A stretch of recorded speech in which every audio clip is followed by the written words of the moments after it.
Welcome to the CEO Insider Podcast, brought to you by Ryan, liberating their clients from the burden of being overtaxed, freeing their capital to invest, grow, and thrive. My name is Sandy McIlree, along with Ed Curtis. Ed, coming off the heels of another successful event. Congratulations. Thank you. Yeah, it was a lot of work, but well worth it. We had a great turnout, and we couldn't be any more happy with kicking off the year with our event. So what we're going to do is just kind of go through some of the highlights of the event, where there were over 900 attendees. And by the way, it is available on demand, correct?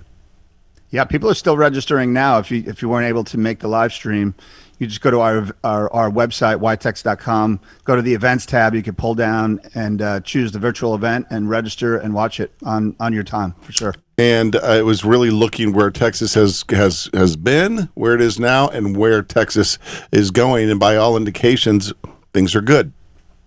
Yeah, we wanted to have a positive event that kicked off the year, kind of reflected a little bit on what happened last year, obviously, but the entire decade of hundreds of companies that have moved into Texas, and just to kind of set the tone that, look, it's not stopping. They're still coming here, but there are a lot of challenges that we'll have to face as a state with newcomers coming in.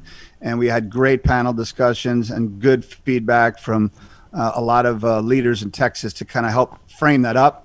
We had an interactive chat, so a lot of people were sharing their Texas stories, and it was a lot of fun. Yeah, it was very, very well done, and the event was brought to you by Ryan, and Brent Ryan shared some knowledge with us and talked about the work that went into getting Texans back to work. I spent months with a group of experts at the beginning of the pandemic helping Texas get back to work. The governor also had a great task force, and from those two organizations came a long list of potential improvements that are now working their way through the legislature in various forms and various bills. But I do think there's a huge pandemic dividend that Texas is going to be in a position to cash after this session. And I think I'm bullish on Texas. I think, as Robert points out, it's going to be a fantastic year. And I think it's just going to make us more efficient and an even more attractive location for companies and businesses to come to. Like we said, a very good sign for the state of Texas. Brent, very positive. Things are looking good for Texas. Well, he's on the front line of a lot of things. That obviously was a part of the Texas Back to Work Task Force with Lieutenant Governor Patrick, which you mentioned in his statement, and he's also very active with organizations like TAB and the Texas Economic Development Corporation. So yeah, he's a great guy to give us insight on that. It was enlightening. Yeah, it's always good. I always enjoy listening to him. He seems to have a very good grasp, a very good handle on how things are going, and more importantly, where they're going, which is always good. Yeah, I mean, that's why I think he was tasked with that job as being the chairman. I mean, they had some of the top-notch CEOs in the state of Texas were all part of that task force. You know, back in May, right after the pandemic hit, I mean, they put together a bunch of executives to really get business back going. And as we saw, Texas led the nation getting back to work. So, yeah, big job. Another one of your guests, Robert Allen. Yes, Robert, a great guy, and he had some really interesting stats on exactly how big Texas is, how big the economy is. We've now moved up the ranks in the size of our economy as it relates to other countries, believe it or not, and give a really good insight on how economic development works at the state level and what he's seeing. And here's Robert Allen. You know, if we were our own country, and certainly some wish we were, we would be the 9th largest economy in the world based on GDP. This, by the way, is up from the 10th largest economy in the world. That occurred in 2020. So to think that during a global pandemic, the state of Texas was able to increase its world ranking, to me, speaks volumes about what we're able to accomplish. You know, one of the fastest growing states in the country, you know, from roughly 2010 to 2019, about mid-10 to mid-19, we added about 3.9 million new Texans. To put this in context for everybody watching today, that's about the size of Oklahoma. And we're showing no signs of slowing down on the population front. Population is expected to continue to grow. The state demographer projects that we're going to double our population by 2050, if not sooner. That, by the way, is a 2015 projection. And based on what I told you earlier about adding about 4 million new Texans between 10 and 19, I think we're going to get there sooner. That's good news for our talent pipeline. It means we will have bodies, highly skilled bodies that can fill those needed jobs across the state of Texas. It's very difficult to find anyone that, Robert included there, that isn't very optimistic about the future of Texas, Ed.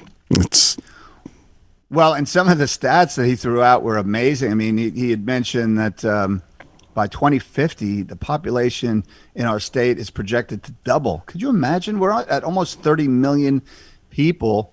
To think by 2050, we're going to have 60 million people living here. Yeah, and we've talked about it in previous podcasts. The infrastructure needed for that is pretty tremendous. Everything from natural resources to roads to just everything to support that many people. Yeah.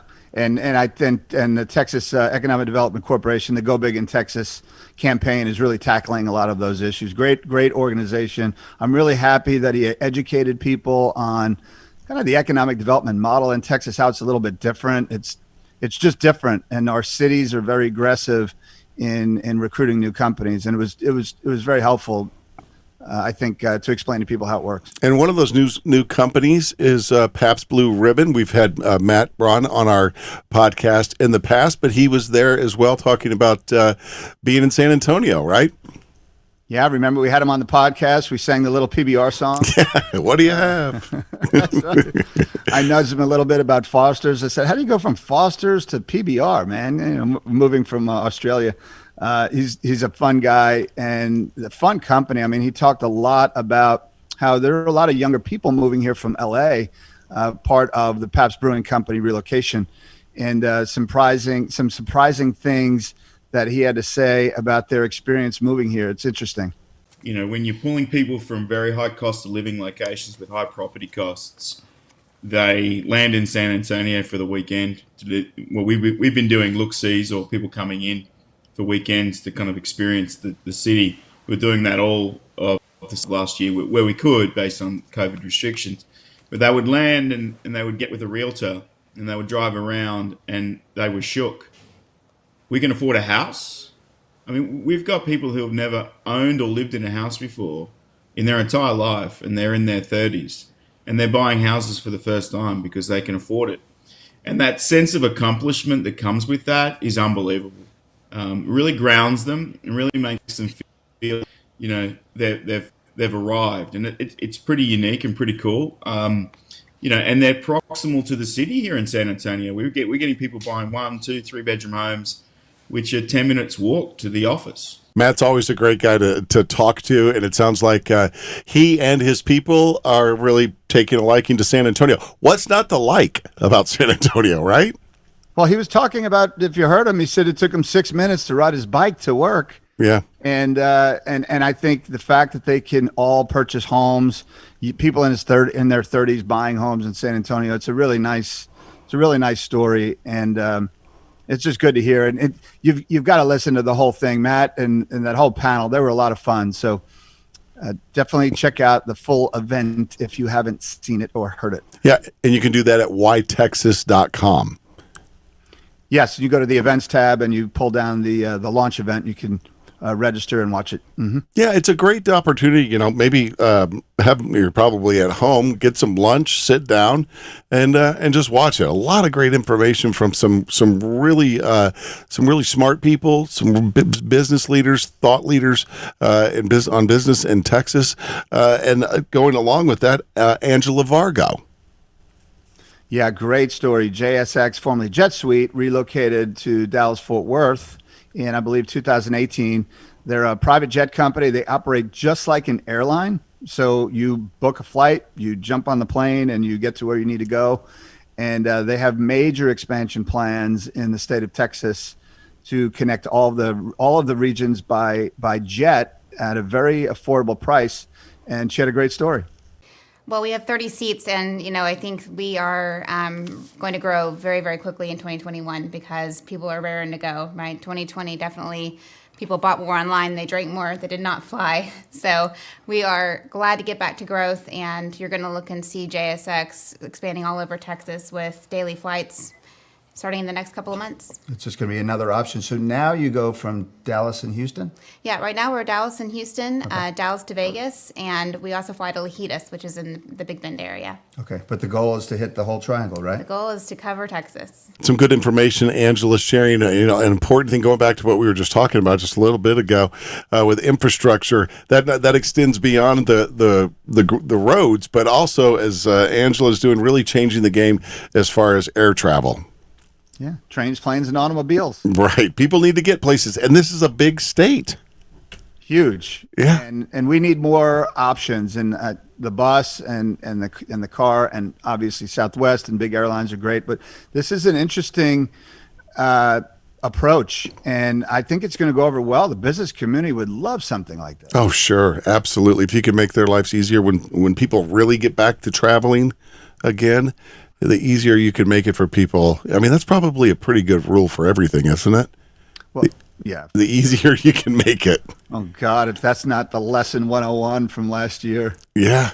Keep it simple. Make it easy. Make it Hey, easy. Sandy, could you imagine jumping on one of these and grabbing dinner down in Houston and coming home and being home in your bed? That'd be so cool. Yeah, or go to a Rocket game, or go to a Maverick game, or a Stars game, or a Texans game, or whatever you want to do. Go to whatever you want to do. Go to your favorite restaurant in Dallas. That'd be great. That just seems like lifestyles of the rich and famous. But right, it's cool. Lifestyles in the rich and famous for $99 each. Right. I know. It's like, wow, Right. This is great. I would imagine the big airlines are like, oh boy, the ones that nickel and dime you for everything.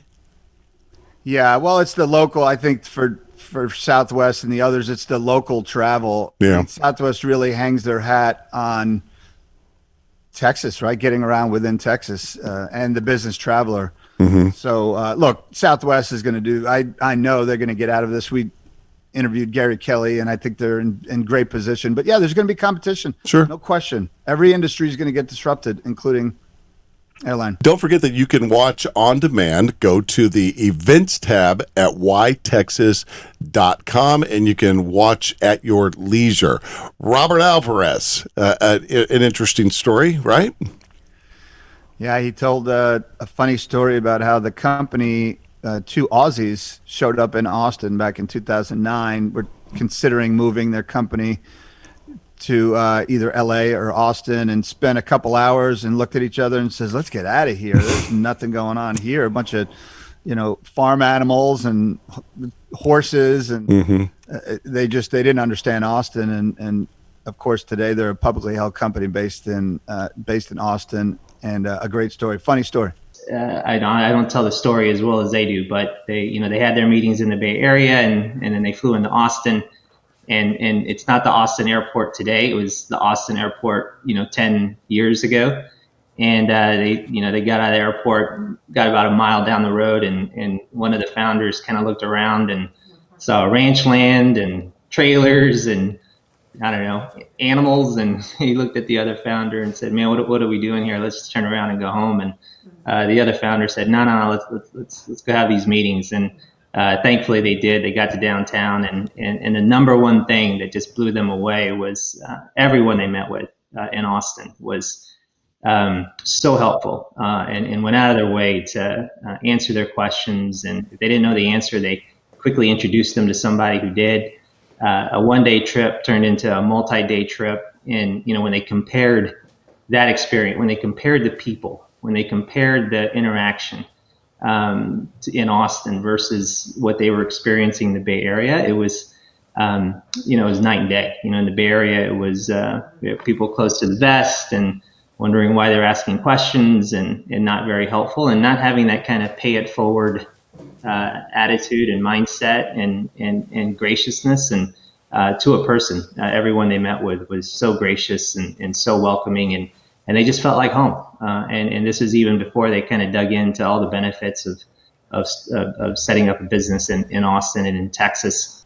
It's a great story from Robert, and it's funny how the different paths that life will take you down. And I guess like when Yogi Berra said, when you get to the fork in the road, take it, right? Take it.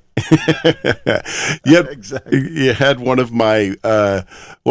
had him on the past podcast. Early on when we first started the podcast, I got the pleasure of talking to Eddie Reeves. What a great guy.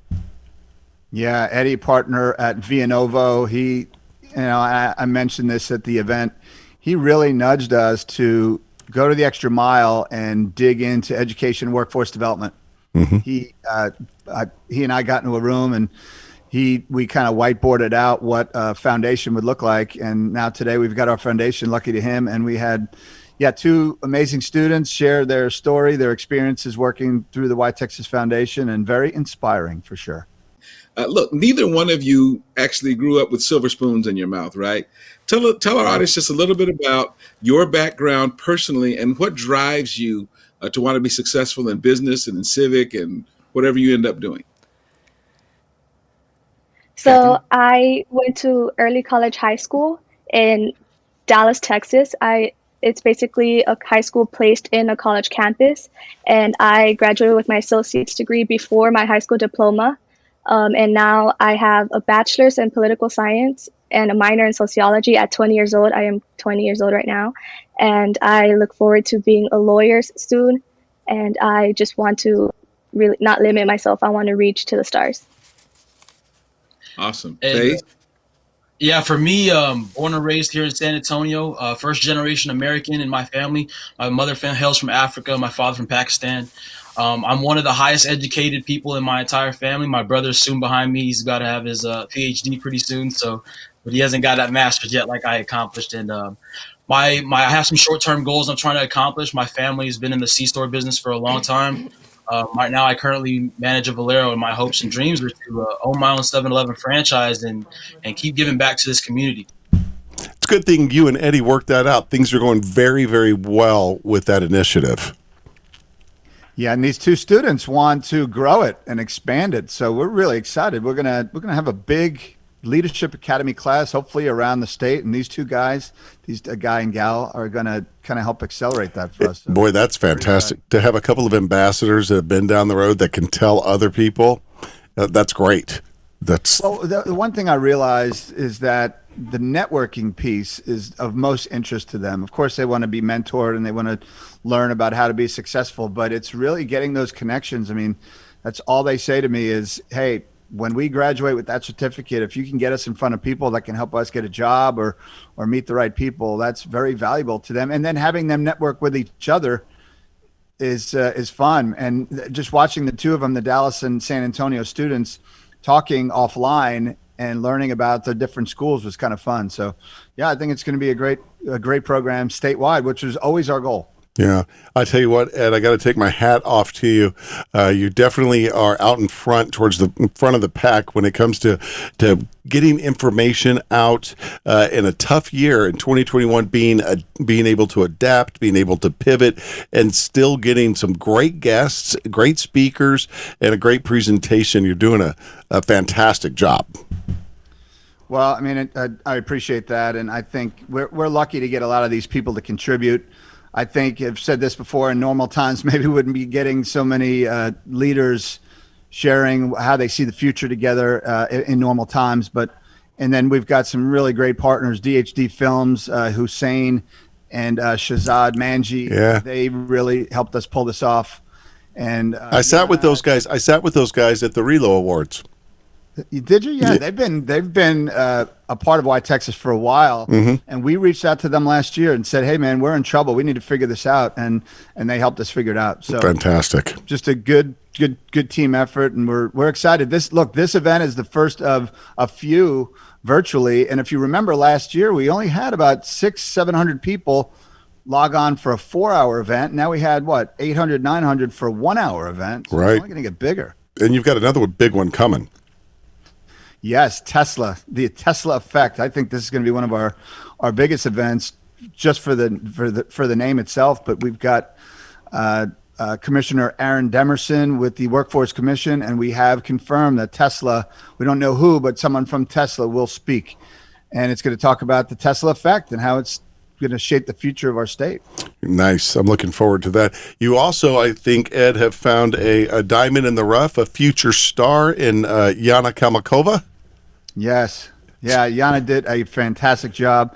And she's going to have a bigger role at these events because she knows all the members. She knows everything about YTexas, and she has a great delivery. She enjoys it. Both of us were really nervous behind the scenes, but we joked around about it today. We're like, hey, look, just keep practicing. So, yeah, I couldn't be any more proud of her. She's great. Yeah, she did a fantastic job. And again, another great job by you, and I look forward to the Tesla effect. Yes, and also we started a new YouTube channel, which is providing 1 to 2 minute clips on a lot of things you need to know about doing business in Texas. We had a really fun exercise. We had people send in and share their Texas stories. We put those together in some really fun reels. So if you're out there, subscribe to our YouTube channel. It's all over our website, and we're looking to grow that to as many followers as we can get. All right. Go watch more. Go check out the YouTube channel. Check it out. Watch everything on demand as well at YTexas.com. Click the events tab. Great job, Ed. Thank you, sir.